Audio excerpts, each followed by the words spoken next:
Madame, Monsieur, bonjour. À la une de l'actualité, lutte contre le terrorisme, l'ONU donne son feu vert pour un soutien de la MINUSMA à la force du G5 Sahel. Annonce faite hier à Ouagadougou lors de la visite du Conseil de sécurité. Et dans la lutte contre ce phénomène, nous parlerons de collaboration entre médias et FDS avec notre invité, le colonel-major Naba Théodore Palais, secrétaire général de la Défense nationale. Procès du putsch, les avocats s'interrogent sur la fiabilité du document fourni vendredi dernier par le parquet. Hors de chez nous, massacre au Mali, le gouvernement a dissous une milice de chasseurs Dogon et limogé des chefs de l'armée. Et puis Cannes 2019, le Bénin, la RDC, le Zimbabwe, la Tanzanie et l'Afrique du Sud sont les 5 derniers pays qualifiés. Vous aurez la liste des 24 nations qui prendront part à la fête du football africain en Égypte.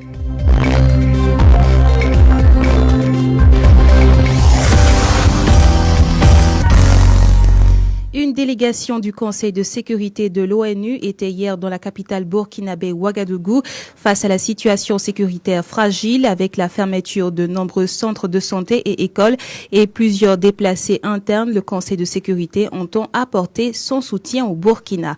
Lamine Traoré.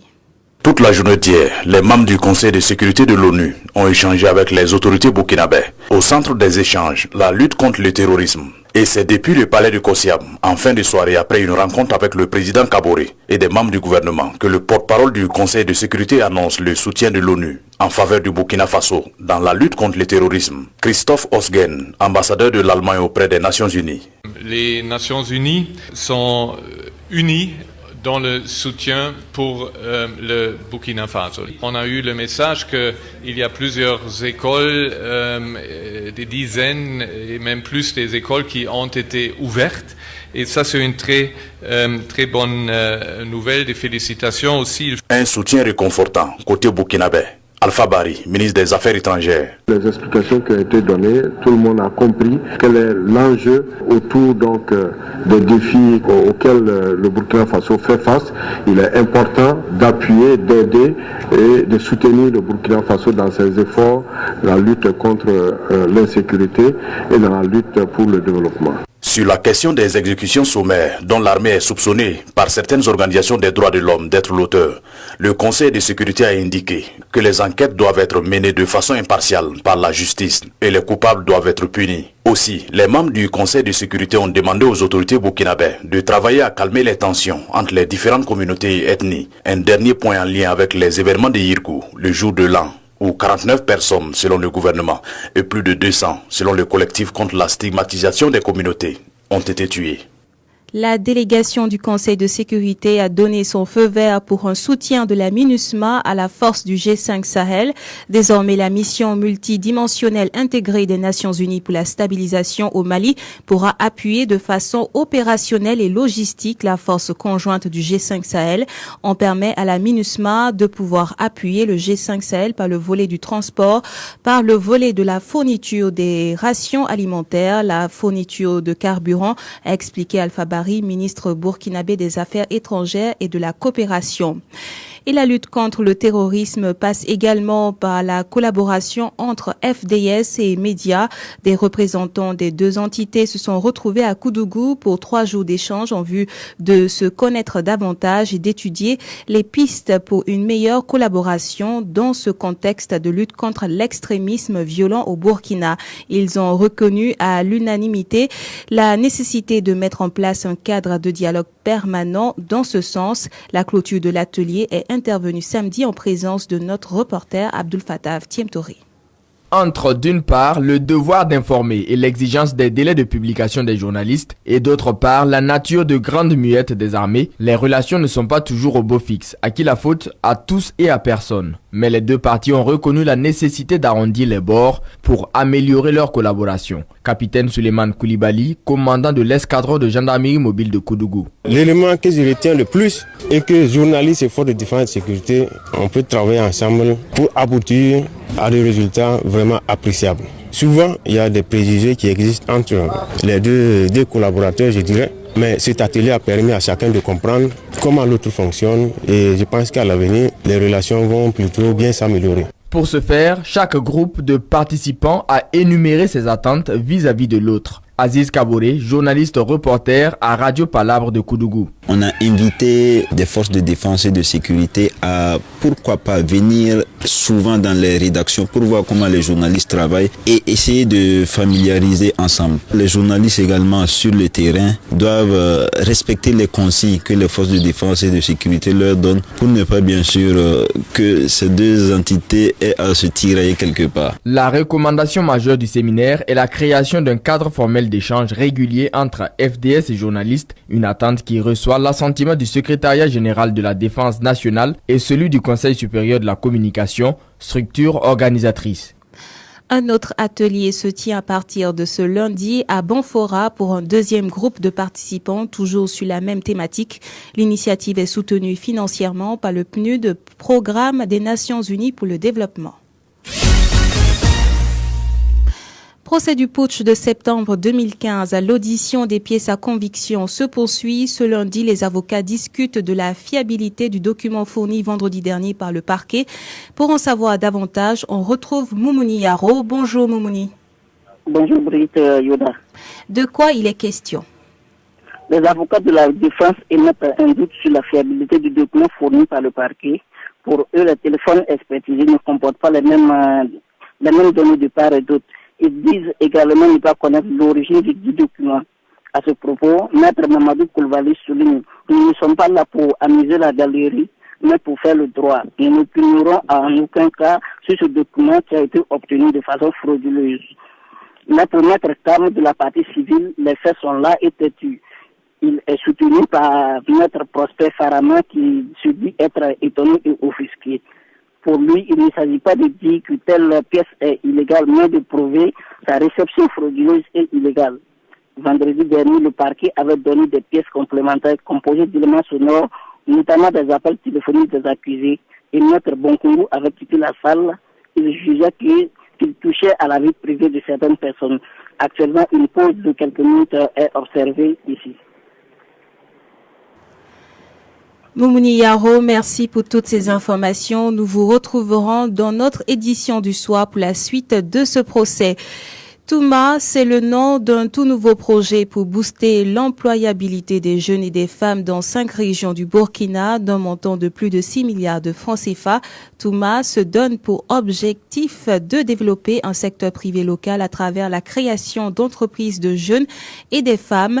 Le Sahel, le Nord, la boucle du Moun, les Hauts-Bassins et les Cascades sont les 5 régions qui bénéficient du projet, cofinancé par l'Union européenne et la coopération autrichienne.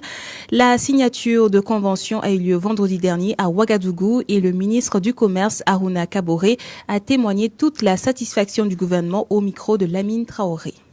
C'est une occasion très importante parce qu'aujourd'hui, cela nous permet de remplir un certain nombre d'objectifs visés par d'autres projets, comme vous connaissez, le PADEL, le PUS, par rapport aux endroits d'intervention de ce nouveau projet-là, mais aussi d'atteindre les objectifs de l'axe 3 du PNDS qui permet de transformer nos matières premières locales et bien entendu le développement du capital humain. C'est un grand projet qui rentre en tout cas en ligne des des objectifs que se fixe le plan national de développement économique et social. Les premiers acteurs de ce projet sont aussi des acteurs qui ont contribué au projet. C'est notamment les conseils régionaux qui sont ici présents. Il y en a 5 régions concernées. Et ces acteurs-là aussi ont contribué au financement du projet. Et ce qui est très important et qui nous rassure que ce sera un succès, c'est le fait que ce sont les bénéficiaires à travers les conseils régionaux qui ont décidé d'où doit aller effectivement le financement, les types de projets qui ont été choisis. Ce ne sont pas des choses qui ont été faites de manière théorique. Ça c'est essentiel. Et il était bon que le gouvernement puisse en tout cas accompagner cette démarche-là. Le projet Touma va participer à la formation de 4500 jeunes et ce en vue de faciliter leur accès au marché de l'emploi. Le projet permettra la création de 13 000 emplois. Christian Géocite, chef du bureau de la coopération autrichienne, l'un des partenaires du projet, est au micro de Lamine Traoré. On a conçu et on met en œuvre en partenariat, fort partenariat avec l'Union européenne qui est le financeur principal, mais aussi un très fort partenariat avec les régions. C'est dans la mise en œuvre même nos partenariats premiers parce qu'on croit dans l'histoire de la coopération autrichienne ici et ailleurs que le développement se passe d'en bas en haut, des communes, des régions d'abord, parce que c'est la base de chaque pays, c'est les provinces fortes. C'était logique, le projet, c'est un petit peu le fils ou la fille plutôt de notre collaboration avec la boucle du Mouroun qui date depuis longtemps. On a adapté et élargi avec les fonds qu'on a eus pour travailler dans ces 5 régions. Parlons d'énergie à présent. Première du genre, les journées portes ouvertes de la Société nationale d'électricité du Burkina Sonabel se tiennent sous le thème Enjeux et défis du mix énergétique. Samedi dernier, la nationale d'électricité a organisé un panel autour de ce thème afin de faire connaître les différentes sources énergétiques utilisées au Burkina pour la production d'électricité et enseigner sur les perspectives pour accroître significativement l'offre énergétique. Des détails avec Bruno Corgo, directeur général des énergies renouvelables, au micro de Alinta Ouidraogo. Première mission que l'on a, c'est de pouvoir multiplier toutes les initiatives pour pouvoir développer de façon efficace les énergies renouvelables dans nos systèmes d'approvisionnement, que ce soit à l'échelle de nos ménages ou que ce soit à l'échelle de l'approvisionnement global du pays. C'est pourquoi un des volets essentiels est de pouvoir diffuser les systèmes énergétiques renouvelables pour pouvoir veiller à leur utilisation efficace. L'une des actions majeures est de pouvoir communiquer. Communiquer avec les populations qui sont aussi des acteurs majeurs dans l'utilisation de ces solutions renouvelables. Communiquer avec les institutions, communiquer avec les entreprises, communiquer avec les organisations de la société civile pour que justement le relais soit fait et que les solutions renouvelables, notamment solaires pour ce qui est dans le cas de notre pays, puissent être véritablement prises à la hauteur du potentiel que nous avons. Et puis, construction, le ministre de l'Habitat, Maurice Bonané, a procédé vendredi dernier à une remise officielle de clés aux attributaires de logements sociaux à Bassinco. Elle a été organisée par le Centre de gestion des cités ce jeudi. Denis Zungrana pour le compte-rendu. C'est un événement tant attendu par les souscripteurs au programme 40 000 logements. En tout, ce sont 500 villas qui sont prêtes à être réceptionnées à travers cette remise officielle. Joël Kaboré fait partie des attributaires qui ont reçu leur clim. Sa joie est immense. C'était un soir, le dernier jour même des souscriptions. Et voilà que monsieur me dit si j'allais m'inscrire. J'ai dit non, de patienter. Et entre-temps, il m'a encouragé. Et on n'a pas hésité. Et voilà un jour que je reçois un message qu'on m'appelle dans ma banque de venir, que j'ai été présélectionnée pour les logements sociaux. Voilà, c'est parti. Je ne m'attendais pas à un logement de ce genre à Ouagadougou. Donc, je suis très contente. Cette remise de clés sonne pour le ministre de l'Habitat comme une concrétisation du programme 40 000 logements. Si le démarrage du programme a enregistré des soucis, tout serait rentré dans l'ordre, à en croire le ministre Maurice Bonané. Nous avons rencontré quelques difficultés au démarrage, liées notamment à la mobilisation foncière. Mais nous pensons qu'avec nos interlocuteurs, nous nous sommes compris. Le programme va s'accélérer de manière à ce que les bénéficiaires en soient plus nombreux. Pour le ministre de l'Habitat, le défi qui reste est la durée du crédit octroyé par les banques. Le défi qui nous reste, c'est de voir avec les institutions financières, les institutions bancaires, de manière à ce qu'elles puissent allonger la durée du crédit. Et le Premier ministre a donné des instructions pour que les discussions se fassent afin que cela soit une réalité. Le ministre de l'Habitat avait à ses côtés pour cette remise de clés le ministre des Ressources animales, celui des Infrastructures et le ministre de la Jeunesse.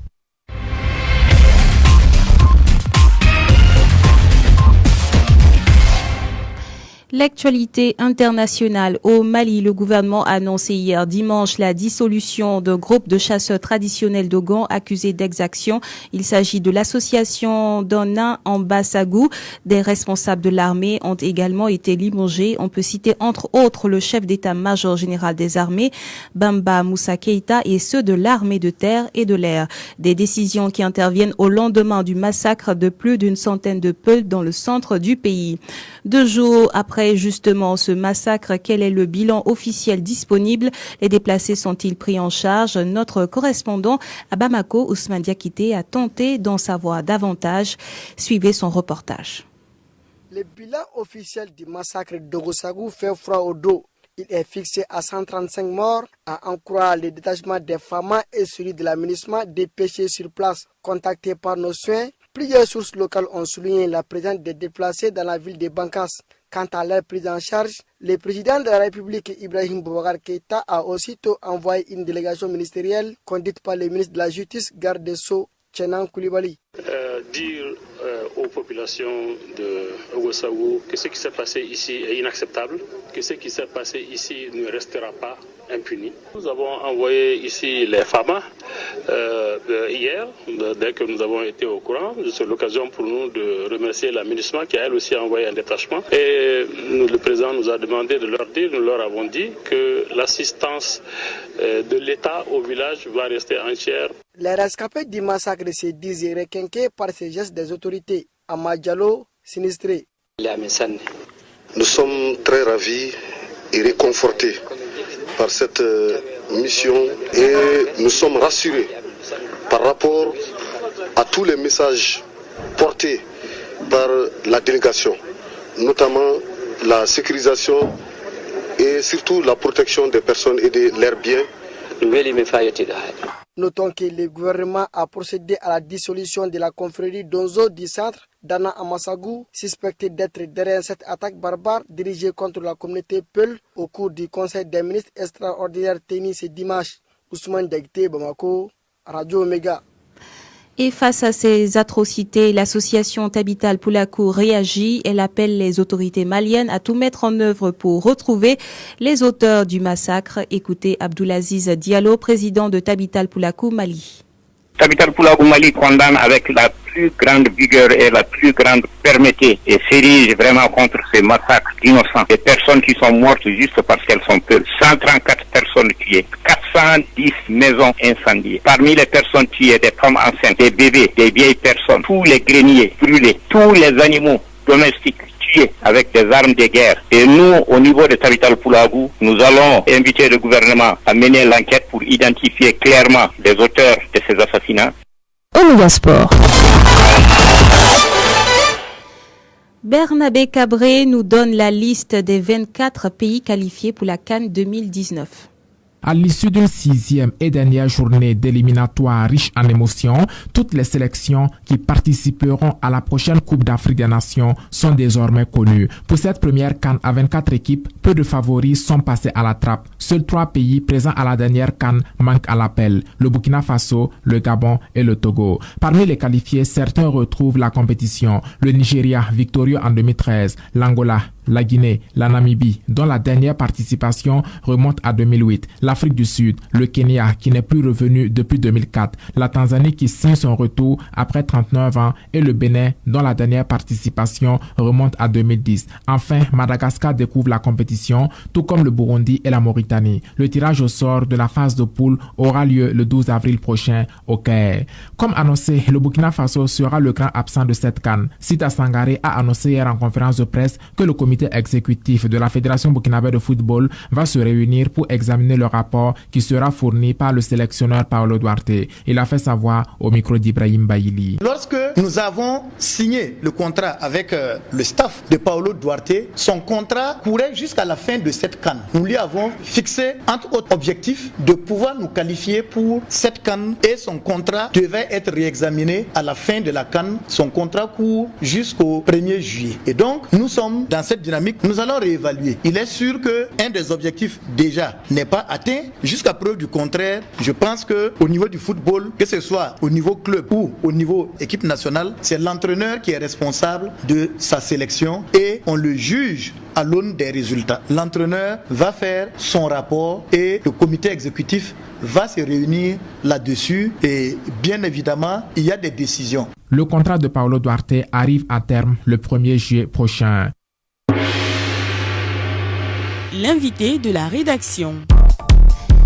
Abdul Fattah Tiemtoré reçoit le colonel-major Naba Théodore Palé. Il est le secrétaire général de la Défense nationale, organisatrice avec le CSC de l'atelier sur la collaboration entre médias et forces de défense et de sécurité dans la lutte contre le terrorisme.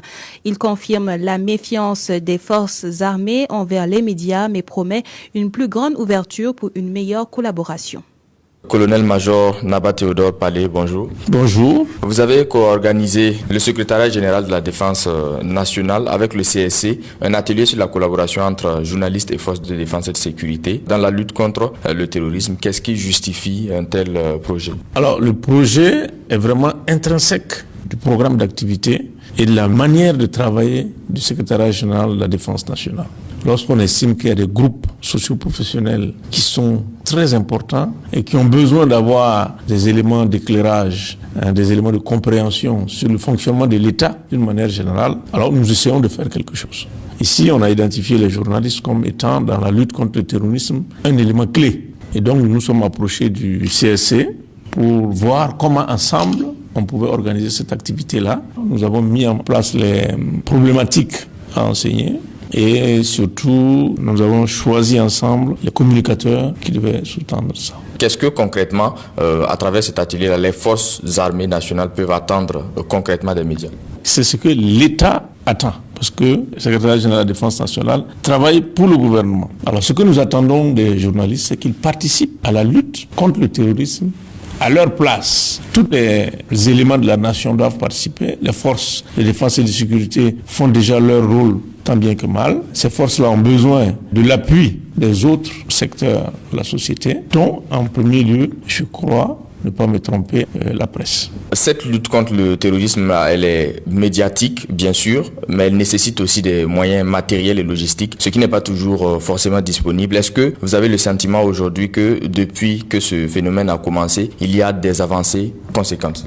Oui, il y a des avancées conséquentes. On apprend tous les jours et on met en place les mécanismes. Le tout n'est pas une question de moyens, le tout est une question d'organisation. Aussi bien les forces de défense et de sécurité s'adaptent en améliorant leur organisation, aussi bien le gouvernement, aussi, qui n'était pas habitué à se frotter à ce phénomène-là, s'adapte, voilà, en organisant des ateliers de ce genre pour essayer de mieux faire participer tout le monde à la lutte.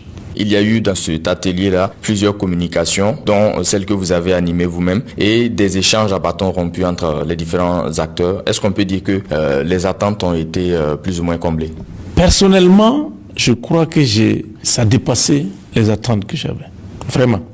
Jusqu'à ce que j'arrive ici, j'appelais toujours le CSC pour savoir si tous les journalistes allaient être présents. Et j'ai constaté qu'ils étaient tous présents. Ils étaient assidus au travail. Les communications, on ne les avait pas entendues à l'avance. Donc on ne savait pas si c'était vraiment en congruence avec ce que nous attendions. Et vraiment, je pense que, vous l'avez vu, la ferveur que ça a entraîné dans la salle, ça veut dire que les communicateurs ont été pour beaucoup au-delà de ce que nous attendions. Les journalistes, souvent, et on a vu lors de ces échanges-là, pensent que les forces armées sont assez méfiantes par rapport aux médias et que l'approche vient plus souvent des journalistes. Est-ce que vous partagez déjà cette façon de voir et est-ce qu'on peut s'attendre à une plus grande ouverture aux médias?